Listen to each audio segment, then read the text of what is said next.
Genesis 2, verse 15.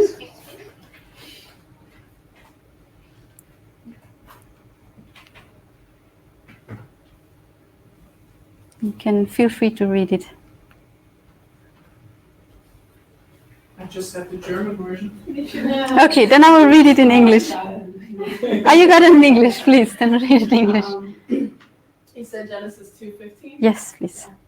Then the Lord God took the man and put him in the Garden of Eden to tend and keep it. Okay, so God actually, he took man and he put him in the garden. Yeah? So that means already God actually placed man into the garden. There must be a purpose behind it. Because like I said before, it would have been easy for God to just build a city. What could have been that purpose? Or do we read that already here from the verse? What does it say?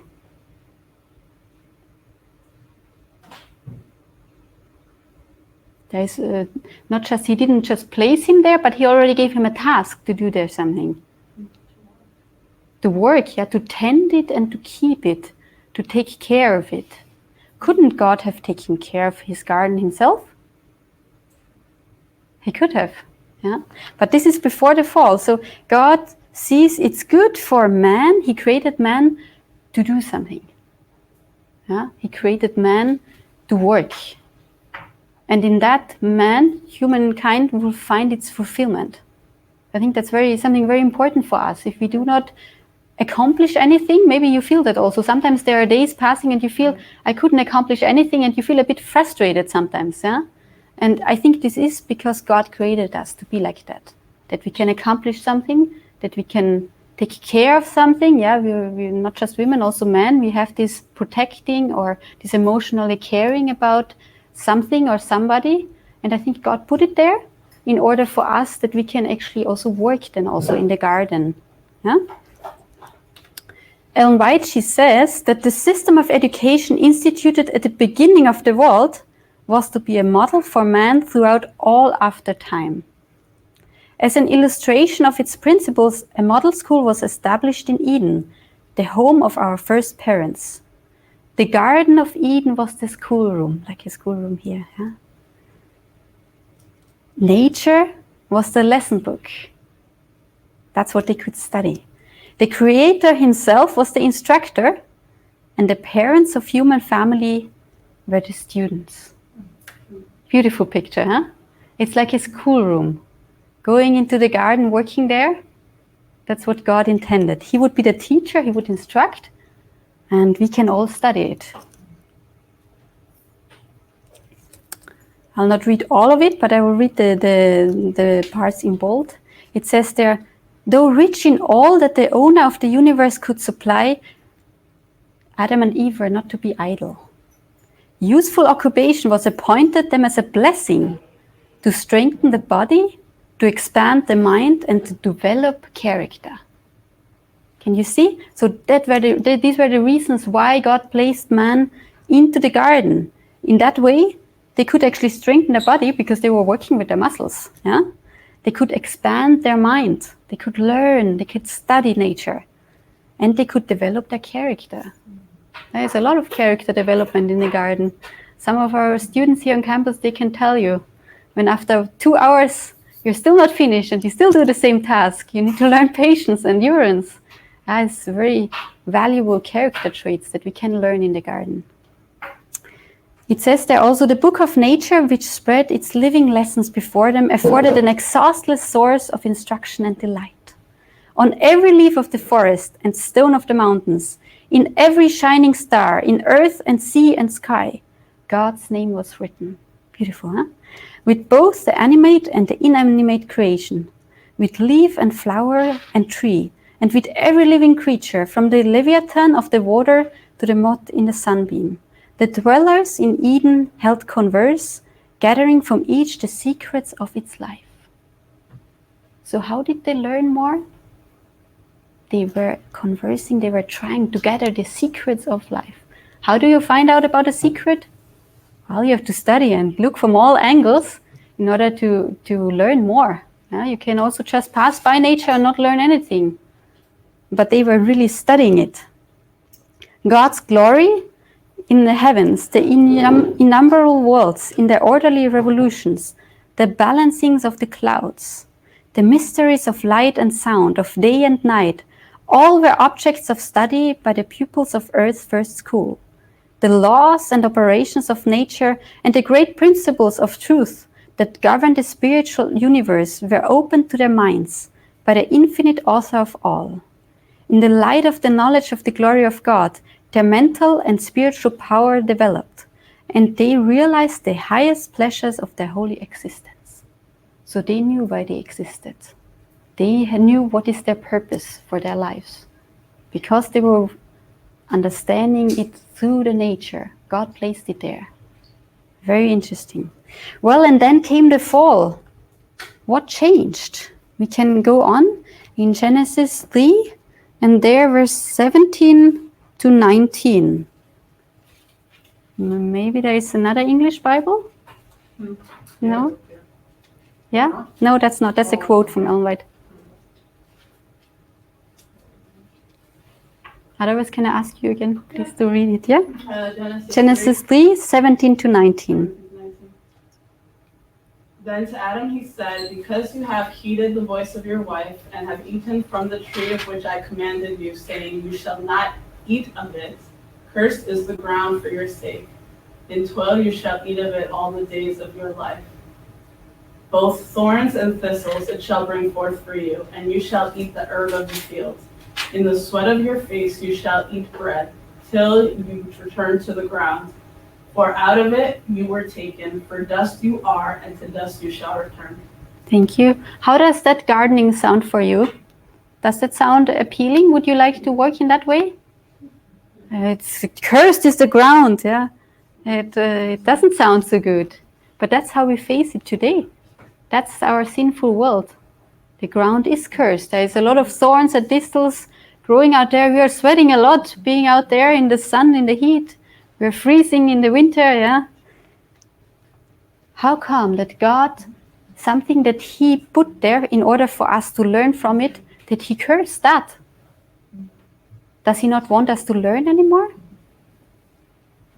I found an interesting quote from Ellen White in Patriarchs and Prophets. She says there, and the life of toil and care, which was henceforth to be man's lot, was appointed in love.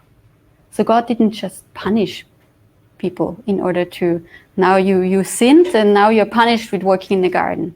But it was still placed there in love.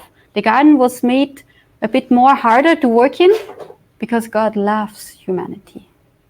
It was a discipline rendered needful by his sin to place a check upon the indulgence of appetite and passion, to develop habits of self-control. It was a part of God's great plan of man's recovery from the ruin and degradation of sin. So to make the garden harder was in order for mankind to be able to recover from sin. Mm-hmm. I just want to point out to something that always puzzles me, the fact that there is a connection between human sin and nature. Yes. This is absolutely not a modern concept. Yeah. So it's getting a little bit modern again through the climate change. Mm-hmm. So people see human behavior can influence nature. Yes. But it's very strange. There is sin, and then nature changes. Yeah. So strange. All of it, yeah. And it was to be there also a blessing for humankind. Yeah? The change was not just to make it more difficult. God had a reason with it, and he wants us to come out of that state of sin through nature also. Nature is a part of it. And I think we can also see that again in verse 17 of Genesis 3. At the end, I don't know the English version right now, but that God says, you shall work the garden with... You should still work the garden, right? It's not like, yeah, go around, do what you want to do. He still places man in that spot, right? Yes.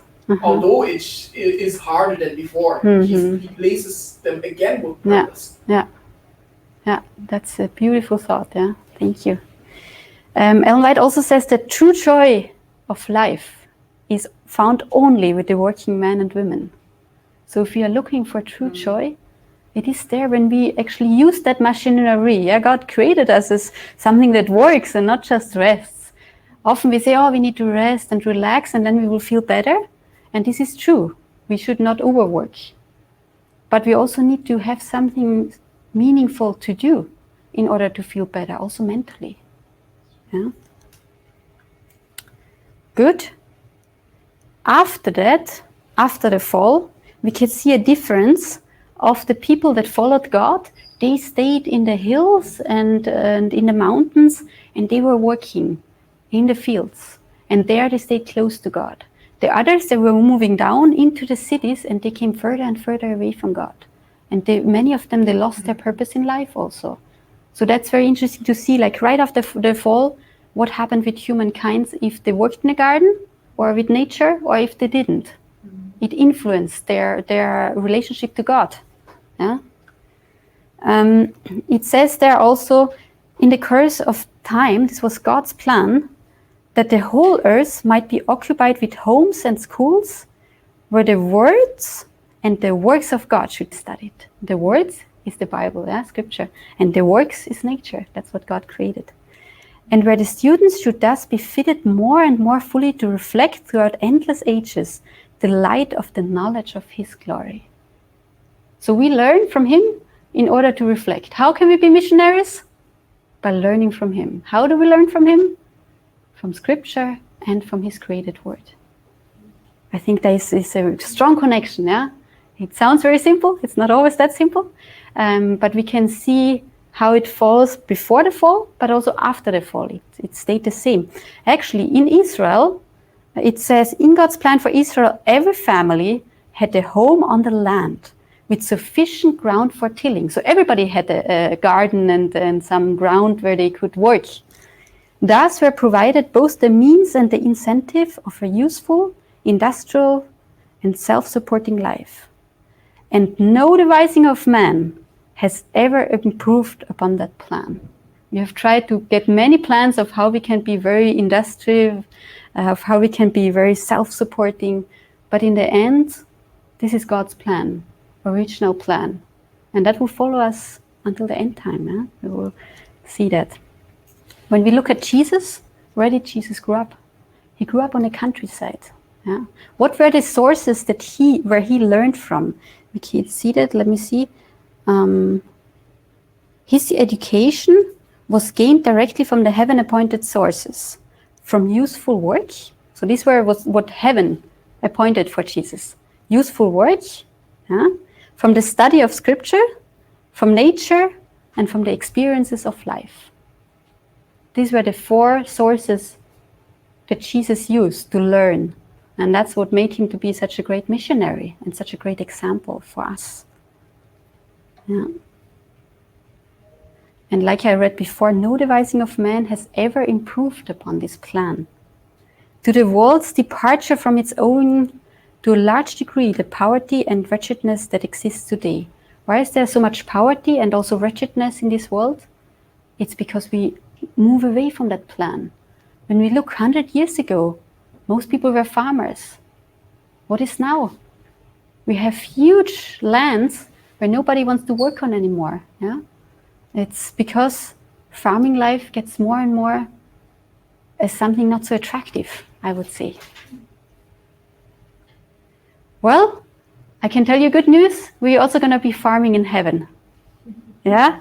It says there, Almighty has a vision, she said, there I saw most glorious houses that had the appearance of silver, supported by 4 pillars set with pearls, most glorious to behold.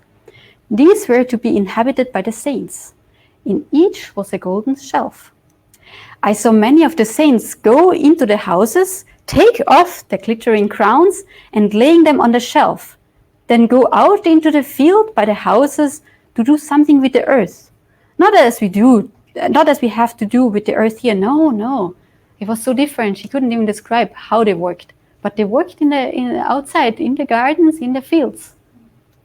Or we will work. Yeah, she saw what will happen.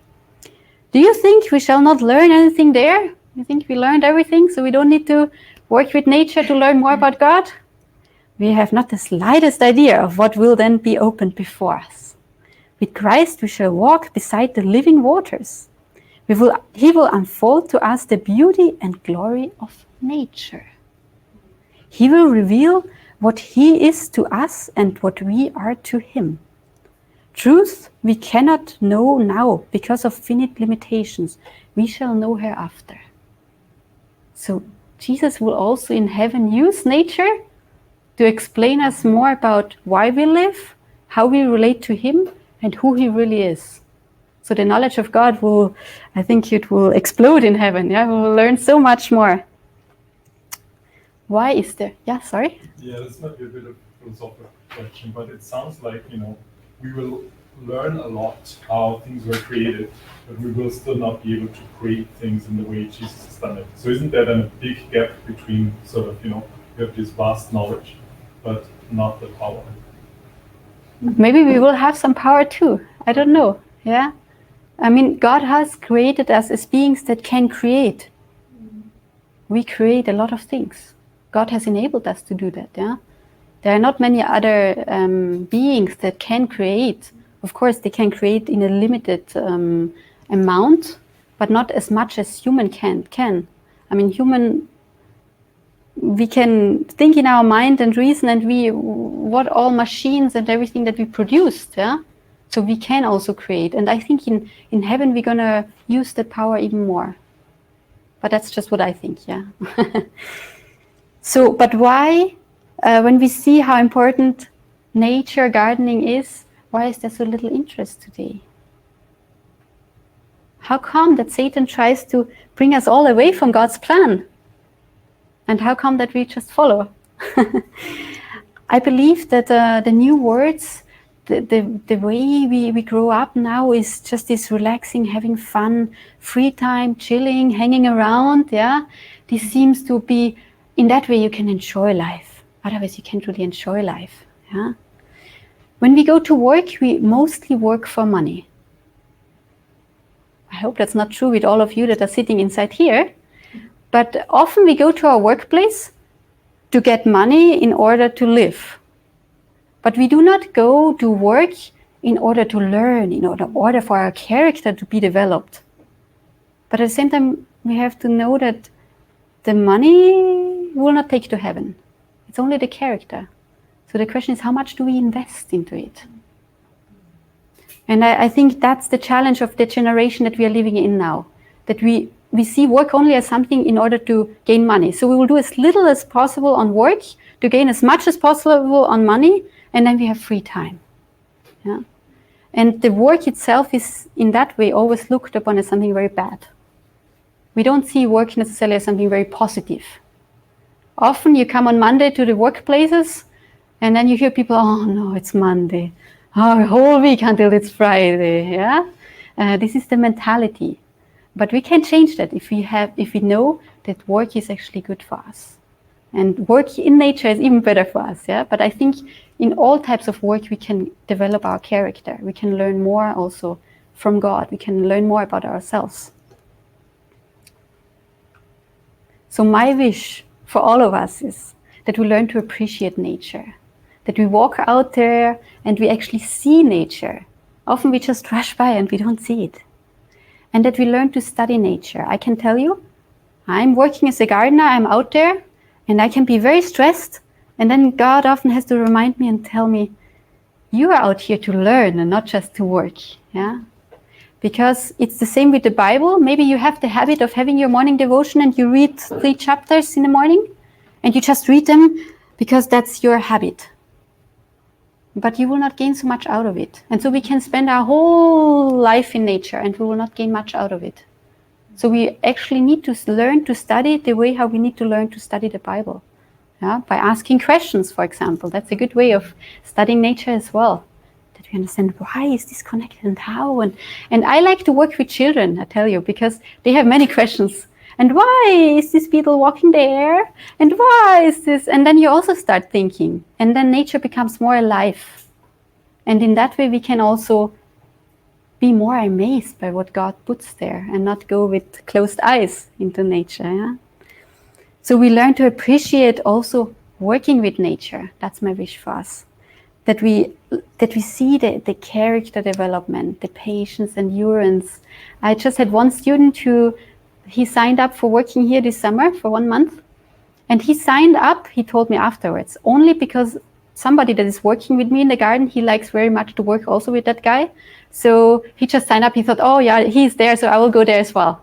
And then he came there in the first week and he thought, I'm gonna die here, and oh, how terrible, and so hard to work and so hot. And he didn't tell me that, but I could see that he's very tired, and I talked a little with him. And then only in the end, after the 4 weeks, we talked together and we shared a little bit what we learned in this period. And then he said that was his best character development for years. He learned so much for him personally. He said the first week was so hard, but then afterwards we had some talks in the garden and we talked about how we can learn from it and so on. He really tried to go with open eyes and to see what can I learn from it. And it changed so much for him. And I think it's for all of us, yeah. When we learn to appreciate the work or what we can gain out from it, we will also gain much more out from it. And there is a saying, a Greek proverb, where it says, a society grows great when old men plant trees whose shade they know they shall never sit in. And I think this selfless service, we learn that from nature. Nature teaches us, I mean, the tree, some of these huge birch trees, they give up to 300 liters of water through their leaves a day in order to cool down the air for all of us, that we can live here. That's a selfless giving. You just give and give and give, yeah?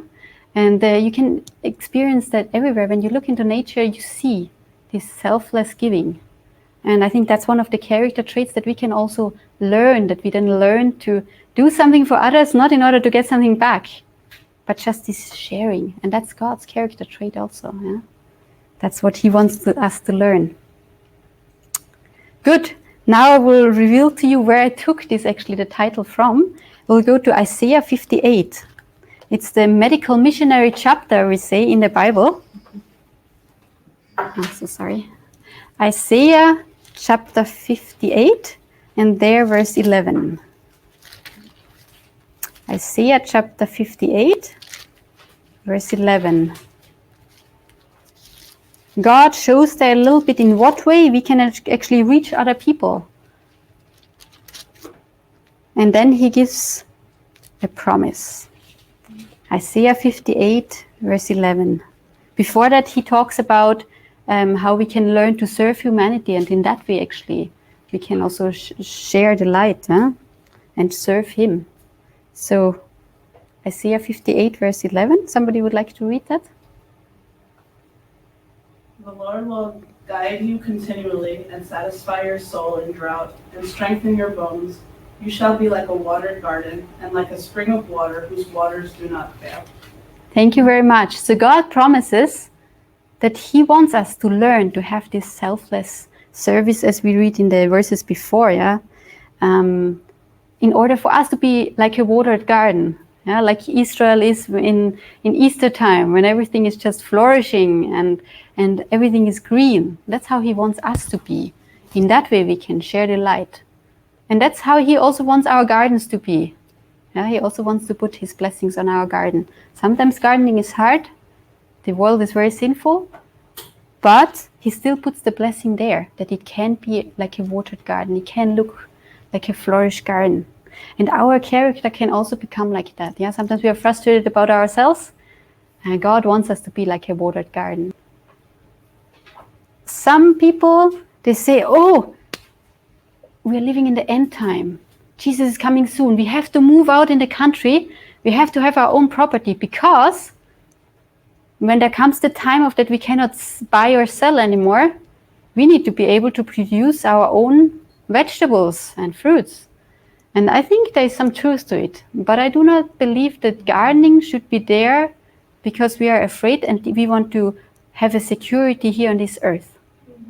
I believe it can help, but I think that should not be the main reason. If you want to do gardening, there should be other reasons for that. Yeah, it shouldn't be out of fear. I think that's a very important thing. So why should we then do gardening? I believe gardening is very healthy because we are out there in the nature, we are out there in the fresh air, sunshine. I always tell people, we have some here that work in the office, they have to work in the office, somebody has to do that job also. But I tell them I'm so privileged because after work I see them out in the sunshine and out jogging and whatever, but I all have this included in my working time. You know, I'm paid for that I can live my healthy lifestyle. So I think working in the garden, it is very healthy for ourselves. Also, when we take the products from the garden, we can harvest tomatoes. Right now, my guys, they're selling our fresh tomatoes, and they are just picked when they are ripe. And when a fruit is ripe, it's just so much healthier. Yeah? Yes. It saves some money. I was calculating when you buy a seed package, like for example, let's say of tomatoes, you have about 25 seeds inside, and the package usually costs about 3 euros. Yeah. So when you have 25 tomato seeds, you plant them. There are tomato plants coming. You harvest about 2 kilos per plant. How many kilos do you then have? All of them grow. If all of them grow, let's just calculate. If all of them grow, you have 50 kilos of tomatoes. Yes. When we go here, we sell them for a little higher price. But when you go to the shop, sometimes you can find tomatoes for 1 euro, at least here in Austria. The cheap ones, the not so healthy ones maybe, and also not so good tasting, but you can find for 1 euro. So if you would have to buy 50 kilos of tomatoes, you would have to buy for 50 euros. Yeah. And the seed package you buy for 3 euros. Yeah? There is some, it can also save some money. But of course, in the beginning, you might have to invest, you might have to build a fence and so on. We will come later to that. There are always diseases and pests and so on coming up, yeah, where you also have to invest. The food is more delicious. I don't know if you taste the difference. I taste the difference if it comes, especially with tomatoes. There are some vegetables where I don't taste the difference, but with some I can really, a strong difference is tasted, yeah. And the food is fresh. They say that fruit or vegetables that stay in the fridge, they lose up to 50% of their nutritional values. So most vegetables that we buy in the shop, they have been cooled with a cooling system, otherwise they cannot preserve them. So they lose a lot of their value. And plus they have not been picked while they were fully ripe, so they have not reached their peak in all the vitamins, minerals and so on, what they have inside. So fresh fruit is delicious and is very healthy. It helps the environment. All the transportation of the vegetables and fruits that come from all different places of the world, they can be just out in your garden. You don't have to have trucks and ship and whatever to transport them, and also cooling system. Yeah, we don't need to build so many big places for cooling all these vegetables that we sell in the shops. And like I said before, it's a great workout. You can use all your muscles, and it keeps chemicals off your plate. You don't have to spray your own garden. We will go later to that, how you can, with natural ways, prevent certain diseases and pests. And it can be fun, especially when you do it together. That's my experience. When you work together, sometimes you say, how much can we accomplish in this time? And then everybody works fast, and then we can really accomplish much. Or you talk together. Or when you're alone, you can talk with God. And you can say, what can I learn from you now? Yeah?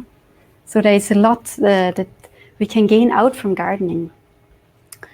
Almighty says that if man would give less attention to the artificial and would cultivate greater simplicity, which we have through our own gardens, they would come far nearer to answering the purpose of God in their creation. So if we wonder sometimes, why are we actually here? God will help us to answer that question when we go back to the simple lifestyle. So, how shall we start? Before that, I just wanted to ask you, you have your mobile phones with you, huh? Some of you, because I just want to see how many of you have a green thumb. So we'll have a short game, but for that, you will need to check which, do you have WLAN here? Yeah, for all of you that have WLAN, you can get the guest WLAN, and here's the password for that. It says guest 2.4 something. Guest 2.4. Guest 2.4. Wireless. And if you have it, then you can go to here. You can go to Kahoot, www.kahoot.it. You see that up there? Join it. And then you can put in the game pin. Can you find that? So www.kahoot.it. And then it should ask you for a game pin. And then you can put that game pin in there. Yeah. I see already 2 people have joined already.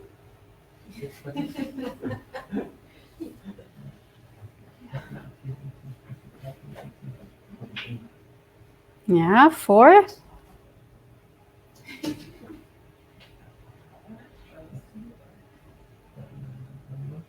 We'll soon have then some questions, and then you can always answer on your device. Yeah, you will have always 4 choices that you can answer.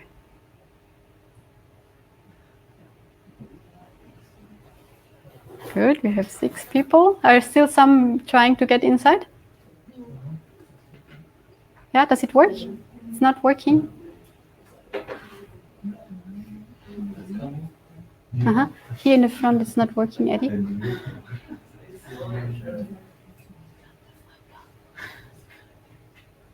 Okay. Yeah. Good. Okay. It's working? Okay. Yeah, it's also for online. You can also join us. So www.kahoot.it, and then the game pin is 6126116. But I think it's also seen online, yeah? Good, good. We have 2 more that joined. Here from the room, all of you were able to, or still some trying? Yeah, good. Are we ready? Then we'll start, yeah? Okay.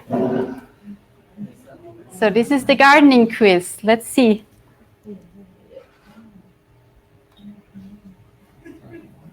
What is the technical term for planting seeds? Here we have 4 different options: germinating, sowing, xeriscaping, or fertilizing.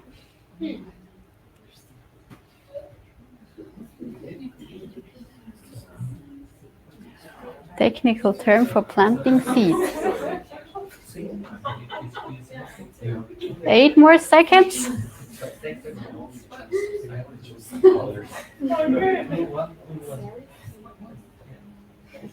Okay. Yes. Most of you were right. Sowing. Very good. Let's move to the next question.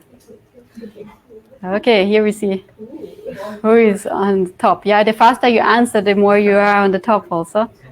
Can you identify the basil plant? Which one is basil? Basilicum in German. Basil.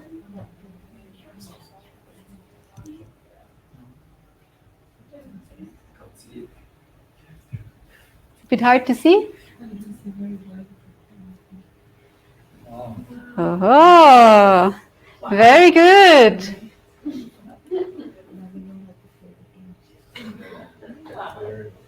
So, which of these nutrients do plants not get from the soil? So there are 4 nutrients, and one of them, or some of them, they do not get from the soil.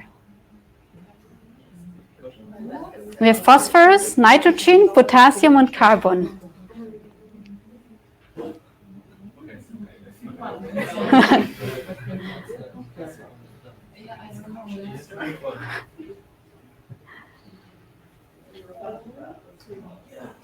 Yeah, carbon. Very good. Most of you are right. I don't know if that was by chance or if that was by knowledge, but it was good.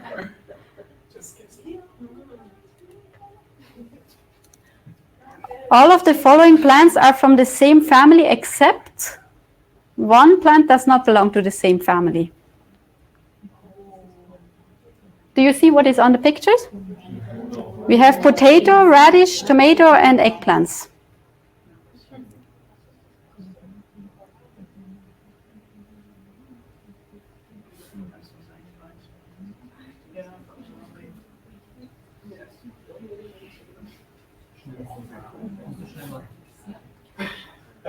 Oh, sorry, gone. Oops. The others are from the family of the nightshade. Yeah. And the radish don't belong to that family.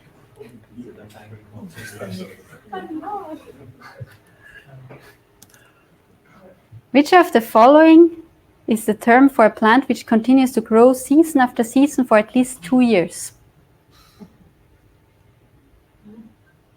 You have annual, biennial, perennial, biannual.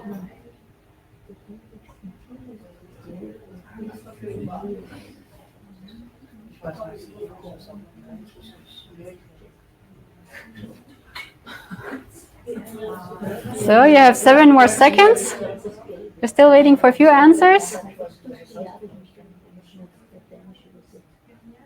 Good, perennial. That's correct.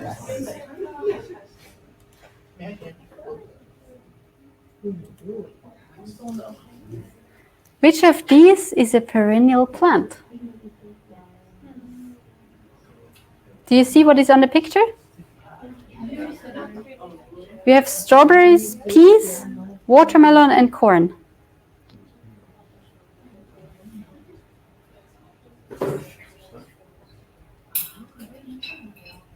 Which plant grows for more than a year? Yes, it's strawberries. Strawberries, they grow several times and produce.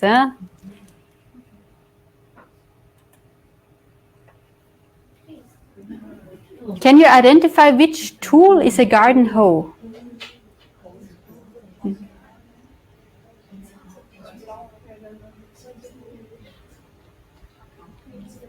Which one do we call a garden hoe?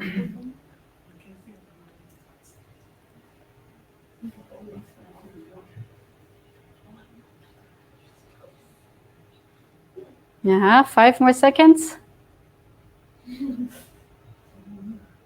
Yes, this is the garden hoe. Very good, so that you get the right tool, yeah?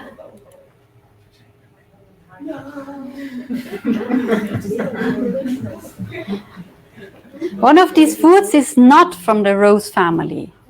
Do you know which one? So you have almonds, you have apples, you have raspberries and grapes.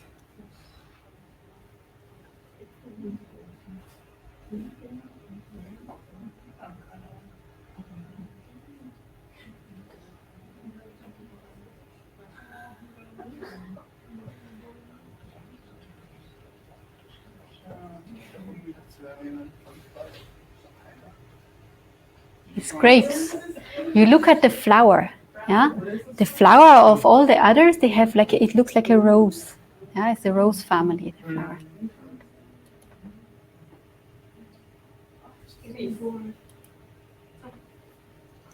Which of these insects is not considered beneficial to the garden?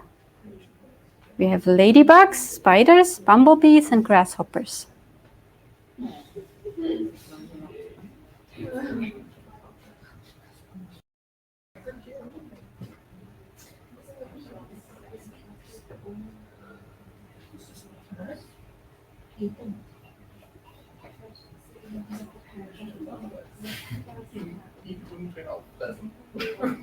Good, it's grasshoppers. Yeah, they don't really have any benefit in the garden. They just eat. Like spiders, I guess. Yeah, but spiders, they eat a lot of the pests that we actually have in the garden. Yeah, they eat many of the small animals, Insects. mites, Yeah. for example, mites or aphids that eat on plants. Spiders eat them, so they are beneficial to the garden.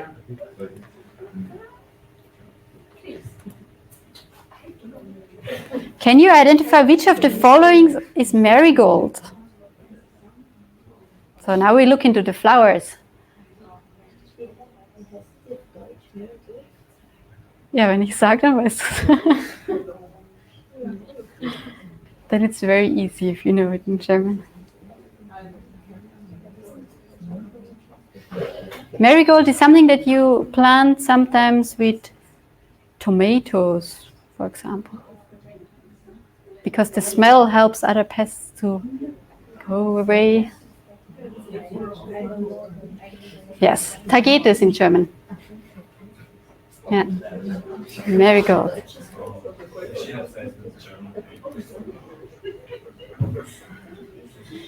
Which of these is a shade plant? Fern, peony, daylily, lavender. It's in German. The name is very similar, so you should find out about that one.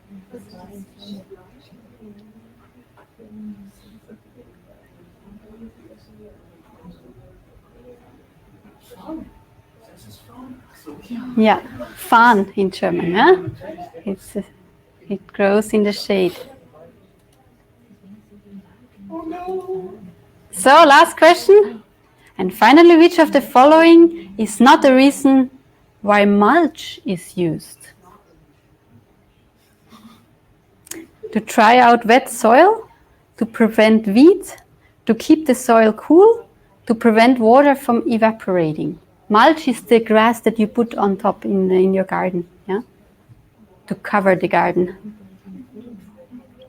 To dry out wet soil, to prevent weeds, to keep the soil cool, and to prevent water from evaporating. Yeah, to dry out wet soil is not the reason for it. Yeah, you cover in order that the soil stays moist. Good, let's see.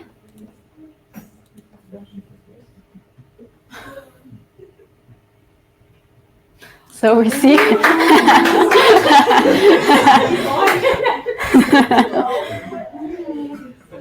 Congratulations, we have some green thumbs in here. Very good.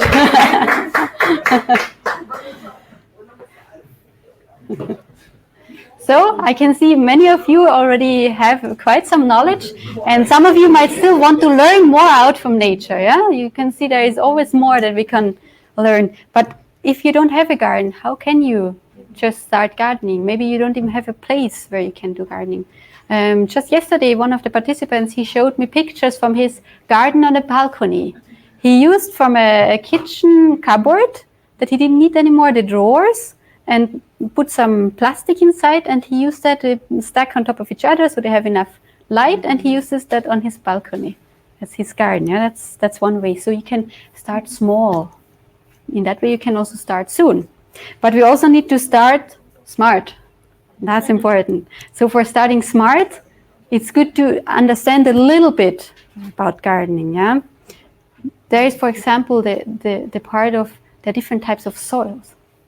And this is important in order for you to know what shall I plant where. If you have very sandy soil, what happens with the sandy soil? The water gets very well drained, yeah? So it will never stay too wet. But the problem is the water takes also the nutrients with it. So you will not have so many nutrients in the sandy soil. If you have a clay soil, like we have a lot here, the water doesn't really go through. There's a lot of nutrients inside, but it's so compact, yeah? And that can be too much for some vegetables. So they can then suffer under all the water and all the moisture. Like we have this year, we have a lot of rain. Our onions, they started to rotten because there's just so much water. Yeah? You have silt. Silt is a mixture between, or it's not the very fine particles like clay, but also not the very like sand, but it's something between. Yeah? And silt is already a very good soil, but the best would be loam. Loam is the soil that has everything mixed together. How can you find out? Imagine you buying now a small property, you want to start your garden. How do you know what type of soil is there? There are different ways. Yeah? There's one way you just take with your hand. If you have it between your fingers, you try to make a ball and it doesn't work, it has to be sandy, very much sandy soil. Yeah, it just falls apart. While with clay, you can play around. You can make the children can make animals and whatever. Yeah, the clay soil will just stay together. So that's already some ways. There is also other ways where you can put it in a jar. You just sift some of the soil, put it in a jar, 1/3 of it, and then you add water and the 1 tablespoon of what do you call it, dishwash soap, yeah, like just normal soap you put inside. Then you shake it very well, and then after 1 minute you will see already down there is the sand, and then you can make on the outside a mark, you know, okay, that's how much sand there is. And then you wait. After a few minutes you will see a second layer, and that's the silt. And then after a lot of hours, next day, you will see how much is actually on clay. That will be on the very top. Yeah. So in that way, you see even the percentage of how much is in your soil. You don't need to buy any expensive soil tests. You can just have a glass, and then you can do it yourself. Why would you want to know about that? Well, different vegetables have different needs. If you want to plant carrots, they like it more in sandy soil. Yeah? If the soil is too moist and if there's too many nutrients inside, you will see these carrots that have a crack along, like on the long way down, you know. So different vegetables need different nutrients and different places where they can feel well. Depending on what you want to plant, it's good. I would say the best is always if you have loamy soil, because then most vegetables thrive well. And what for percentages does the loam have? Or? I don't know exactly how much a percentage is, but usually you mix it well through. So it should be from all kind of, I would say the same, but I don't know exactly what is this percentage split up, yeah. The other thing is the pH, and for that you can even take test samples. Yeah, if you see between 5.5, I would say, and 7.5 is where most minerals are very rich in the soil. So that's what you want. Yeah. If your soil is too low in the pH, you can put lime there, or you can put wood ashes there. Wood ashes, maybe you have a stove, or neighbors have a stove. They don't know what to do with the wood ashes. They can give it to you. In that way, you can raise the pH. Or if you have too high a pH, you can buy some sulfur and put that in, and that goes down. So it's good to first figure out what you have before you put something there, yeah. But then that's some ways how you can easily adjust it. And then, so you have first the type of the soil, then you have the minerals, but then also we have nitrogen, phosphorus, and potassium. And there you see the nitrogen is very good for the green parts of the plant, I would say, yeah, for the plant to grow. What we do here, we make a stinging nettle fertilizer ourselves, and they are very rich in nitrogen, and then we put that on. But you can also use seaweeds, or there are other nitrogen sources, and that helps the plant to really grow fast and grow well. That's when you have small plants, it's the best to give more nitrogen to it. Then you have phosphorus. Phosphorus is very good for the roots, that they have strong roots. The stronger the roots, the better they can take nutrients out for themselves. Yeah, and then also that they develop good blossoms and fruits. Often you have these plants, they have some blossoms, and then the blossoms fall off and there's no fruits coming. And that might be because they have a phosphorus issue. Yeah.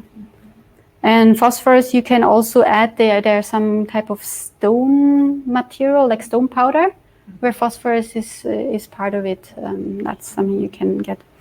And potassium is there to fight against diseases, pests. Yeah, it helps the health of the plant and also the general growth of it. Potassium, what we do also, we have a special plant. I don't know what's the name in English. Pinewell? I don't know.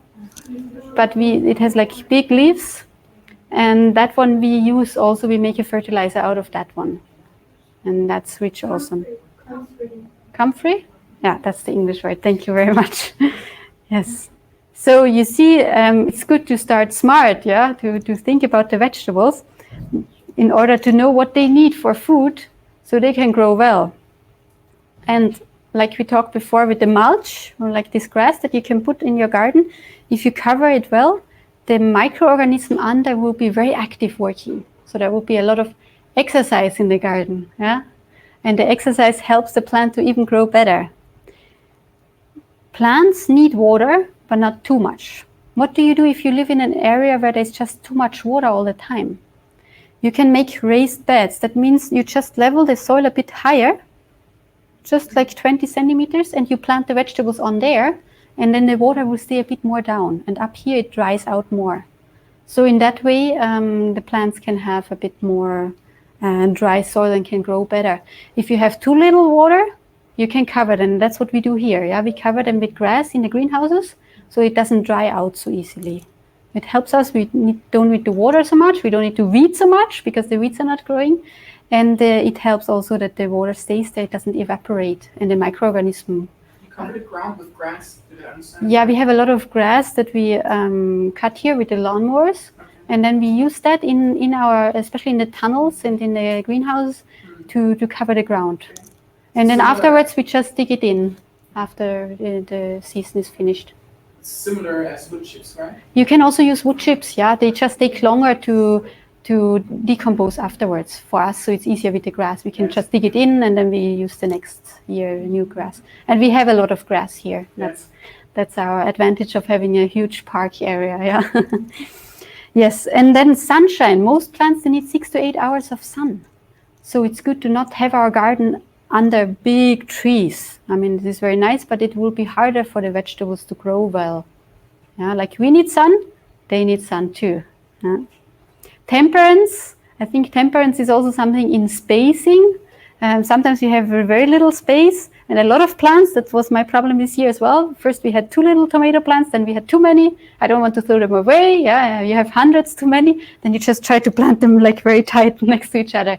But it's not so good. They need their space. We need to have temperance in what we plant. Yeah, that will be for the fruits and for the vegetables much better also.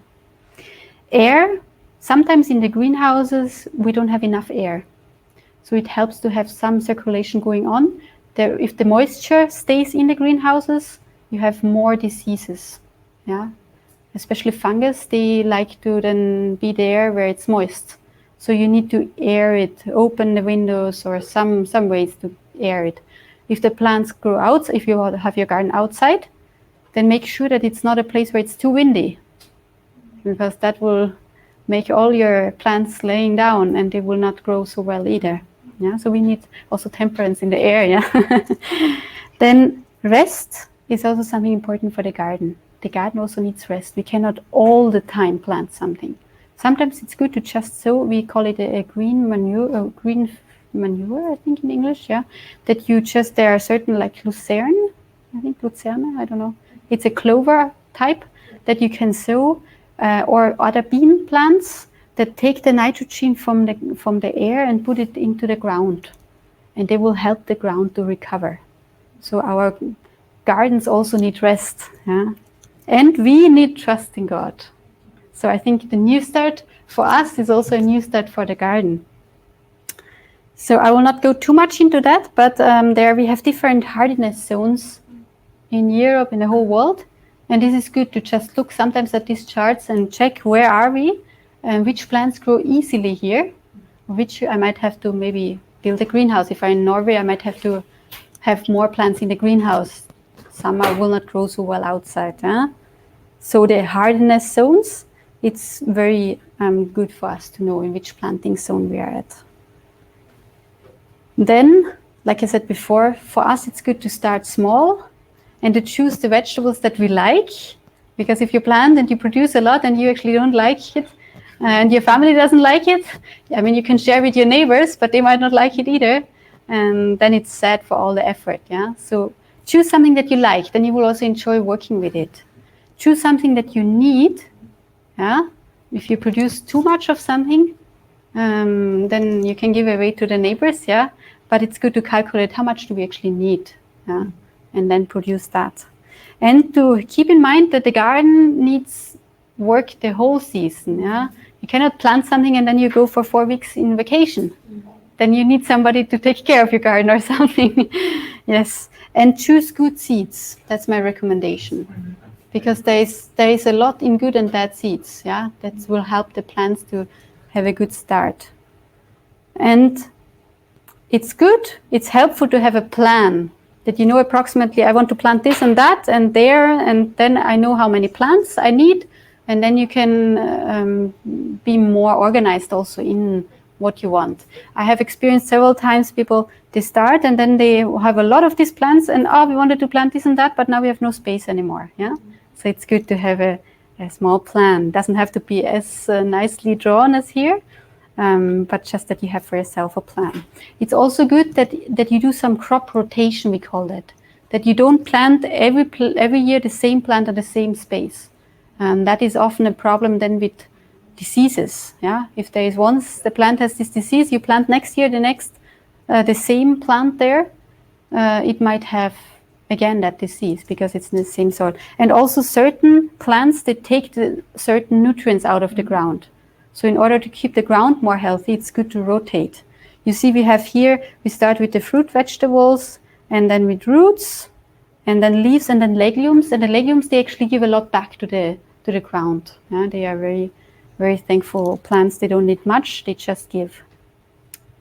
Okay, then there are also charts that you can find on the internet about which plants go well with each other, and some they just don't like to be with each other. Yeah, they don't like to be neighbors, and it's good to be aware of that. Yeah, so when you look here, I just can give you an example. Garlic doesn't like so much to be with beans, then they just don't grow so well. It's good to have something else between, and then that they don't have to be neighbors necessarily. Yeah, it's not just people that sometimes can't stand each other. Plants also have a problem sometimes. Yeah. Good. I will shortly go into pests and diseases. So I see our time is short.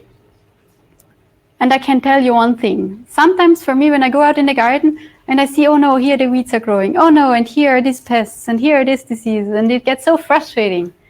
And then I think it's good to remember what this quote says. Count the garden by the flowers, never by the leaves that fall. Count your life with smiles and not the tears that roll. I think that's for our lives also, yeah, that we don't look at the negative sides, but that we gather the positive sides and the positive experiences. And that's also with gardening. Yeah, there are pests are coming, and diseases are there, but we still need to see also the good sides. What could we harvest, yeah, and what did we get out of it? Aphids is a very common problem, especially with leaf vegetables. What I do often, I just take a soft soap or a soap that you can dilute. It should be a natural soap, yeah, not a chemical soap. And then I put a little bit of garlic, I press into it, and then I add water to it, and then I spray that. That helps. Some they do a chili extract where you put a teaspoon of chili powder, a little bit of dishwash soap, and oil, and then you add more water to it, you mix that well, and you spray that, and that helps because they don't like this strong smell or the strongness of the chili and also of the garlic, and also not the dishwash soap. The dishwash soap, with many of these insects, it destroys their skin. So that's kind of how you get rid of them. Yeah, aphids, it's one problem. Whiteflies is another one, and they are especially with cabbage plants, and they come and they just get on the plant, and sometimes you take the plant, you shake it, and there is like hundreds of whiteflies, just it's very tiny ones, yeah, flying off it, and they eat from it and they destroy it. So the best way, at least what I did in Norway, we covered the crop until they were kind of this big, and then took off the cover, and then they were not attacked anymore. So it's the small plants that suffer most under it. So if you can cover the small ones, that helps. You can also do tomato leaves extract. That means you take the tomato leaves, cut them small, put them in water 24 hours, and then take that water and spray that on, or the chili extract that I said before. Yeah, that's also helpful. Colorado potato beetle, maybe you have seen them already. They seem to be all over the place, and they are very diligent, eating everywhere. I can just say the best way is to pick them.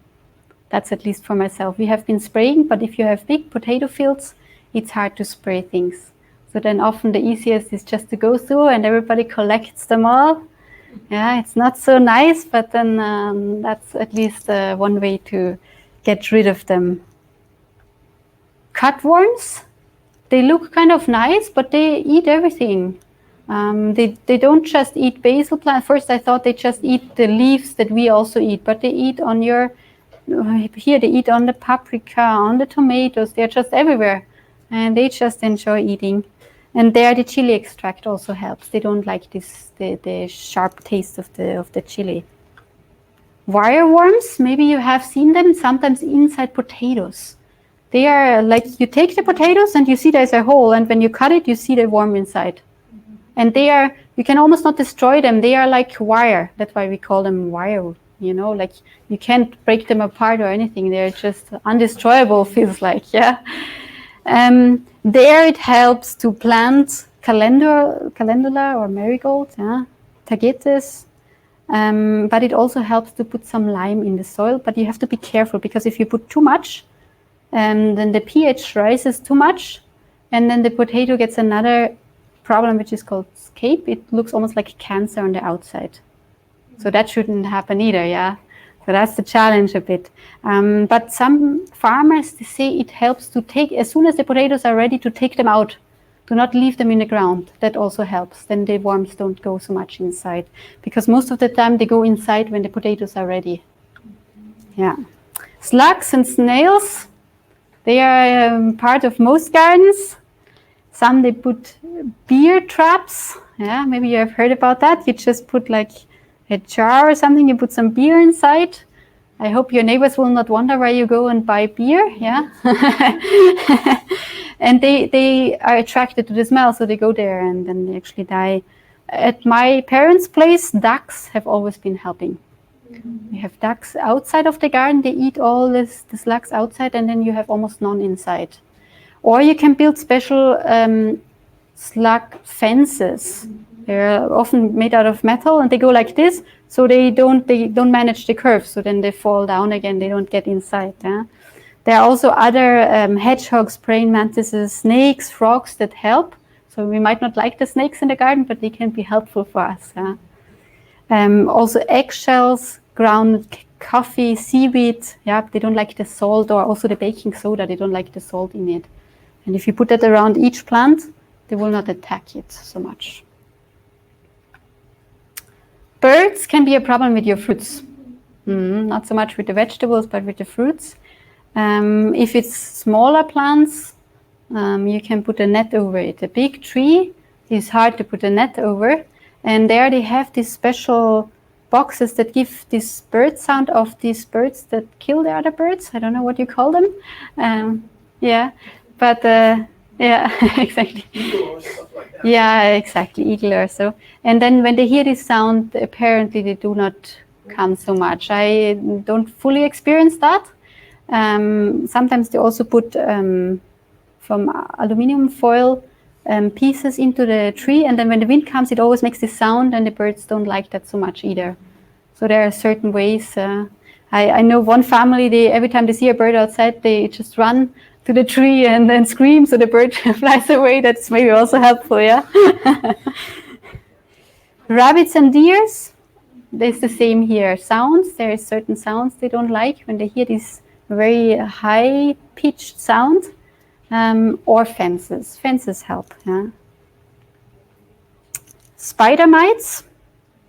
Maybe you have seen them already. They cover the whole leaf, and in that way the leaf just suffocates because it doesn't get any oxygen anymore, and then they eat from it. For me, it has helped very much with garlic oil extract. So I put garlic in oil, leave it 24 hours, even 48 hours, doesn't matter. And then I take that, I put a little bit of dishwash soap to it, and then I use it as a spray. So that helps really very much, at least here, yeah. Mildew. With mildew, what we do here in the garden at least, we use milk.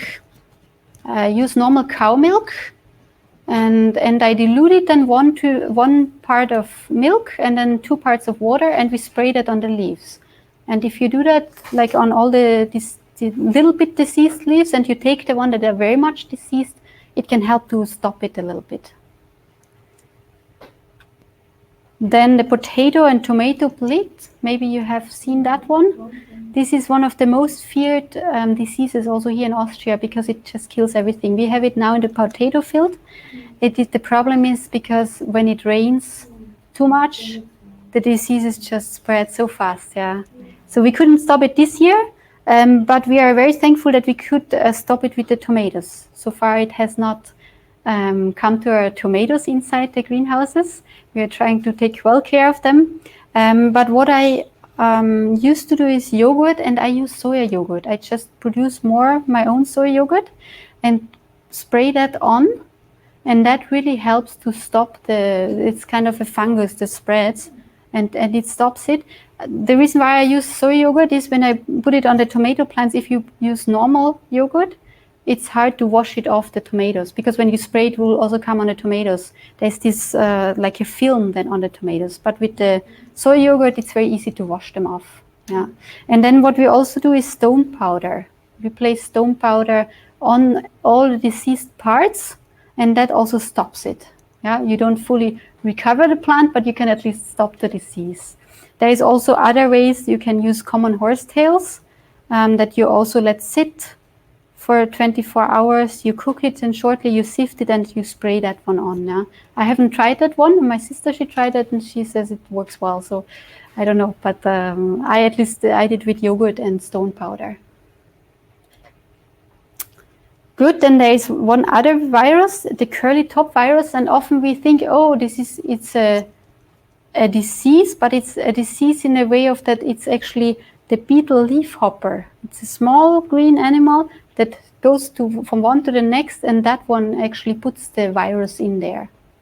So that's the problem. But if you either like you plant a lot so that it will attack a few but not all, that is helpful. We have that in our greenhouses. It attacks a few, but it will not attack all of them.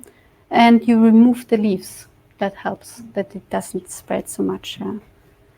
Or you cover the plants well when they are small. Then the beet leaf hopper cannot even go there. Good.